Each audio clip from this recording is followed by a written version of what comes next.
ಕಾರ್ಯಕ್ರಮ ಏನಿತ್ತು ಆ ಹಿನ್ನೆಲೆಯಲ್ಲಿ ಕುಟುಂಬದ ಎಲ್ಲ ಸದಸ್ಯರು ಬಂದಿದ್ದಾರೆ.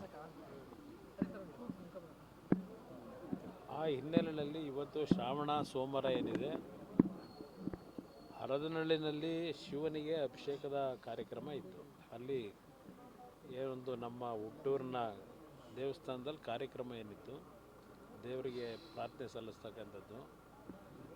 ಅಲ್ಲಿ ಒಂದು ಬೆಳಗ್ಗೆ ಆ ಊರಿನಲ್ಲಿ ಒಬ್ಬರ ಒಂದು ಮರಣ ಆಗಿರತಕ್ಕಂಥ ಹಿನ್ನೆಲೆಯಲ್ಲಿ ಊರಿಗೆ ಒಂದು ರೀತಿಯ ಸೂಚಕ ಅಂತಕ್ಕಂಥ ಹಿನ್ನೆಲೆಯಲ್ಲಿ ಇವತ್ತು ಇಲ್ಲಿ ನೀಲಕಂಠೇಶ್ವರ ದೇವಸ್ಥಾನ ಏನಿದೆ, ನಾವು ಚಿಕ್ಕ ಮಕ್ಕಳಿನಲ್ಲಿ ಹಳೆ ದೇವಸ್ಥಾನ ಇದೆ, ಇಲ್ಲೆಲ್ಲ ಆಟ ಆಡ್ತಾ ಇದ್ದಂಥ ಜಾಗ ಇದೆ.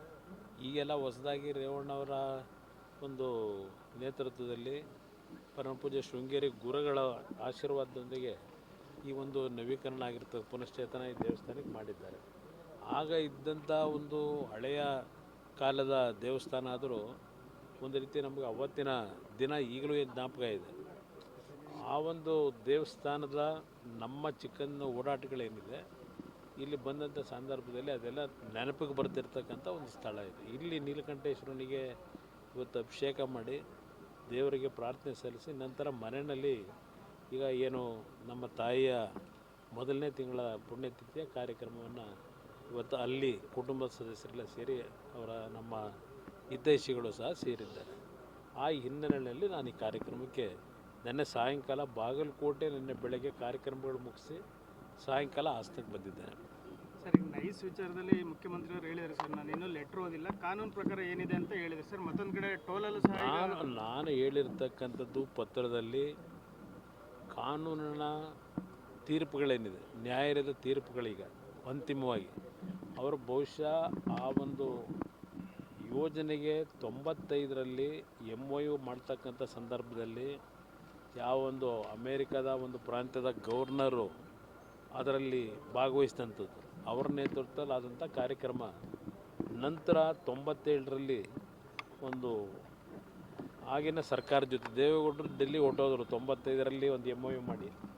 ನಂತರ ಬಂದಂಥ ಸರ್ಕಾರದಲ್ಲಿ ಹಲವಾರು ರೀತಿಯ ಮಾರ್ಪಾಡುಗಳನ್ನು ಈ ಒಂದು ಕಂಪನಿ ಮಾಡ್ಕೊಂಬಂದಂಥದ್ದೇನಿದೆ, ಆ ಕಂಪನಿಗೆ ಶರಣಾಗಿದ್ದಾರೆ. ನಂತರದ ದಿನಗಳಲ್ಲಿ ಆ ಕಂಪನಿ ಏನೇನು ಬೇಕೋ ಎಲ್ಲ ರೀತಿ ದೋಚತಕ್ಕಂಥ ಕೆಲಸಕ್ಕೆ ಪ್ರಾರಂಭಿಕ ಹಂತದಲ್ಲೇ ಪ್ರಾರಂಭ ಏನಾಗಿದೆ. ನಂತರ ಬಹುಶಃ ಒಂದು ಇತಿಹಾಸದಲ್ಲಿ, ದೇಶದ ಇತಿಹಾಸದಲ್ಲೇ ಈ ಒಂದು BMICಯ ರಸ್ತೆ ಏನಿದೆ, ಈ ರಸ್ತೆಗೆ ಸಂಬಂಧಪಟ್ಟಾಗೆ ಹಲವಾರು ಸಂದರ್ಭಗಳಲ್ಲಿ ಸರ್ಕಾರವನ್ನು ದಾರಿ ತಪ್ಪಿಸಿ, ಸರ್ಕಾರದಲ್ಲಿದ್ದಂಥ ಪ್ರಮುಖ ವ್ಯಕ್ತಿಗಳಿರ್ಬೋದು, ಅದರ ಜೊತೆಯಲ್ಲಿ ಅಧಿಕಾರಿಗಳನ್ನು ಸಹ ಏನು ಎಲ್ಲ ರೀತಿ ದಾರಿ ತಪ್ಪಿಸ್ತಕ್ಕಂಥದ್ದಕ್ಕೆ ದುರ್ಬಳಕೆ ಮಾಡ್ಕೊಂಡ್ರು. ಕೆಲವು ವ್ಯಕ್ತಿಗಳನ್ನು, ನಾನು ಎಲ್ಲರೂ ಅಂತ ಹೇಳೋದಿಲ್ಲ, ಕೆಲವು ವ್ಯಕ್ತಿಗಳನ್ನು ಆ ಸಂದರ್ಭದಲ್ಲಿ ದುರ್ಬಳಕೆ ಮಾಡ್ಕೊಂಡು ಕೋರ್ಟ್ಗಳಲ್ಲಿ ತಪ್ಪು ಮಾಹಿತಿಗಳನ್ನು, ದಾಖಲೆಗಳನ್ನು ಕೊಡ್ತಕ್ಕಂಥದ್ರ ಮುಖಾಂತರ ನೂರಾರು ಕೇಸ್ಗಳಲ್ಲಿ ಅವರು ಪರವಾದಂಥ ತೀರ್ಪುಗಳನ್ನು ಪಡ್ಕೊಂಡಿದ್ದಾರೆ. ಆದರೆ ಆ ವ್ಯಕ್ತಿ ನಡ್ಕೊಂಬಂದಿರತಕ್ಕಂಥದ್ದೇನೆ ಬಹುಶಃ ದೇಶದ ಇತಿಹಾಸದಲ್ಲಿ ಇಷ್ಟೊಂದು ಆ ಒಂದು ಪ್ರಾಜೆಕ್ಟ್ನ ವಿಷಯದಲ್ಲಿ ಕೋರ್ಟ್ ಕಚೇರಿಗಳ ಹತ್ತಿರತಕ್ಕಂಥದ್ದು ದೇಶದ ಇತಿಹಾಸದಲ್ಲೇ ಎಲ್ಲೂ ಆಗಿಲ್ಲ. ಅಂತಿಮವಾಗಿ ಆ ವ್ಯಕ್ತಿ 30 ವರ್ಷಗಳನ್ನು ಏನು ಸಂಪೂರ್ಣಗೊಳಿಸಿದ್ದಾರೆ ಆ ಕಂಪನಿ, ಆ ವ್ಯಕ್ತಿ ಯಾರಿದ್ದಾರೆ ಅದಿರಲಿ, ಆ ಕಂಪನಿ ಆ ಒಂದು ರಸ್ತೆಯ ಕೆಲಸವನ್ನು ಸಂಪೂರ್ಣಗೊಳಿಸಿದೆ. 111 ಕಿಲೋಮೀಟರ್ ರಸ್ತೆಗೆ ಒಂದು ಕಾಮಗಾರಿ ಏನಾಗಬೇಕಾಗಿತ್ತು, ಇವತ್ತಿನವರೆಗೂ ಬೆಂಗಳೂರು ಸುತ್ತಮುತ್ತ ಕಾರ್ಯಕ್ರಮವನ್ನು, ಯೋಜನೆಯನ್ನು ತರ್ತಕ್ಕಂಥದ್ದಕ್ಕೆ ಆಸಕ್ತಿ ಹೊಂದಿದ್ದು ಆ ರಸ್ತೆ ಕೆಲಸಕ್ಕಲ್ಲ, ಅಲ್ಲಿರ್ತಕ್ಕಂಥ ಬೆಲೆ ಬಾಳ್ತಕ್ಕಂಥ ಭೂಮಿಯನ್ನು ಲಪಟಾಯಿಸ್ತಕ್ಕಂಥದ್ದಕ್ಕೆ ಯಾರ್ಯಾರು ಸೇರಿದ್ದಾರೆ.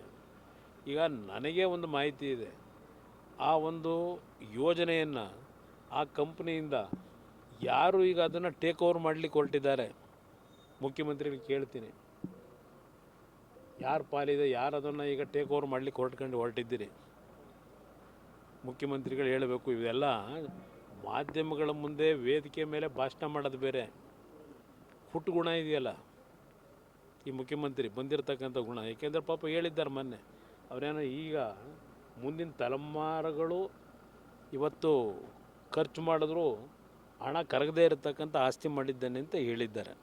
ಪಾಪ ಮಾಡಿದ್ದಾರೆ, ಸಂತೋಷ.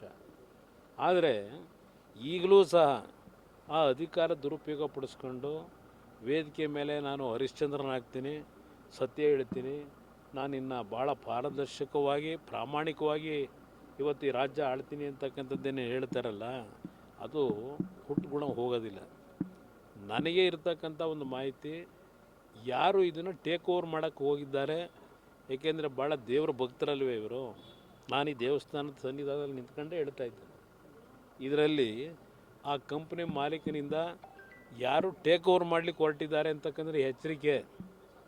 ನಾವಿರ್ತಕ್ಕಂಥದ್ದು ಈ ರಾಜ್ಯದಲ್ಲಿ ಒಂದು ವಿರೋಧ ಪಕ್ಷದಲ್ಲಿ ಇವತ್ತು ಯಾವ ಒಂದು ಸರ್ಕಾರದ ದುರ್ಬಳಕೆ ಮಾಡ್ತಕ್ಕಂಥ ವಿಷಯಗಳಲ್ಲಿ ನೋ ಕಾಂಪ್ರಮೈಸ್ ನಮ್ಮ ಕುಟುಂಬದಲ್ಲಿ. ನಾನು ಈ ನಾಡಿನ ಜನತೆಗೆ ಹೇಳ್ತೀನಿ, ಯಾರು ತಪ್ಪು ತಿಳ್ಕೊಳ್ತಕ್ಕಂಥದ್ದು ಅವಶ್ಯಕತೆ ಇಲ್ಲ. ರಾಜ್ಯದಲ್ಲಿ ಅಧಿಕಾರಕ್ಕೆ 106 ಜನ ಬಂದೋಗಿದ್ದಾರೆ. ಪಾಪ ನಮ್ಮ ರಾಜ್ಯದ ಮುಖ್ಯಮಂತ್ರಿಗಳು ಭಾಳ ಎಲ್ಲ ಮುಖ್ಯಮಂತ್ರಿಗಳನ್ನು ಮೊನ್ನೆ ಪಾಪ ನೆನಪಿಸ್ಕೊಂಡು ಭಾಷಣ ಮಾಡಿದ್ದಾರೆ. ಆ ಬಂದಂಥ ಮುಖ್ಯಮಂತ್ರಿಗಳು ನೆನೆಸ್ಕೊಂಡೇ ಮಾತಾಡಿದ್ದೀರಿ.